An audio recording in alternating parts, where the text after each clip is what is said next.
السلام عليكم ورحمة الله متابعين موسوعة الببغاء، أسعد الله أوقاتكم أصدقائي. حبايب قلبي، هدول مثل ما أنا شايفين الفراخ اللي أنا كنت عم طعميهم على إيدي، فراخ البلبل السوري. ما شاء الله كبروا وزاد حجمهم، وهلأ صار عمرهم 35 يوم. يعني من اليوم لازم نبدأ معاهم نحن بالفطام. وقت اللي بدي افطمهم أنا هلأ مشان يتعلموا على الأكل. ما رح طول عليكم الفيديو، بس رح هيك لكم على السريع انا شو بساوي مشان افطم فراخ البلبول. هاد فستق حلبي مكسر. تمام اصدقائي، بدنا نحط لهم منه. وهاد اكل الكنارات اللي هو البريق. تمام، بدنا نخلط لهم اياهم خلط. نحط شوي، يعني نسبة ما تكون كتير كبيرة من الفستق المكسر، وبدي احط فوقهم شو اكل الكنار اللي هو الدخن. نحن عنا بالشام بنقول له الدخن، وبغير بلدان شو بيقولوا عنه بريق. تمام.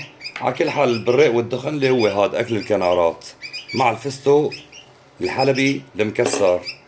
الفستق الحلبي المكسر هذا اللي بتجروا هيك حطوا لونه خضراء، سهلة عليه، بيقدر ياكلها اصدقائي. تمام، يفصفصها على بين ما يتعلم يفصص هذا البزر. بدنا نبدا من اليوم حبايب قلبي، قلنا انه صار عمرهم 35 يوم، بدنا نبدا من اليوم معاهم. تمام، ونحط لهم الاكل قدامهم هيك بهذا الشكل. طبعا دغري ما راح ياكلوا. تمام، بس هلا انا شو بدي اعمل قصة.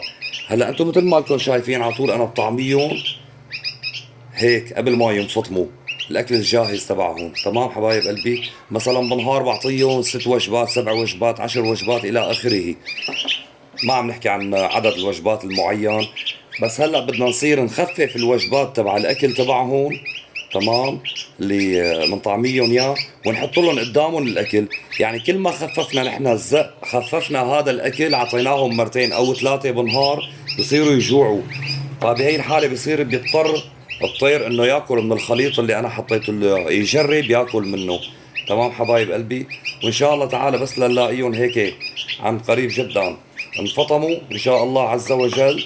فطمناهم وكيف بدوا ياكلوا اكل، برجع انا بصور لكم اياهم وبفرجيكم شلون رح يكون الفطام سهل جدا.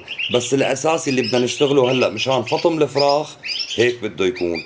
تمام حبايب قلبي، واي شيء بينقصكم تاني، اي معلومات حابين تستفهموا منها بالنسبه لفراخ البلبل السوري او العراقي او اي نوع، ان شاء الله بتكتبوا لي بالتعليقات، وانا بكون ان شاء الله موجود وبجاوب على هي الاسئله كلياتها باذن الله.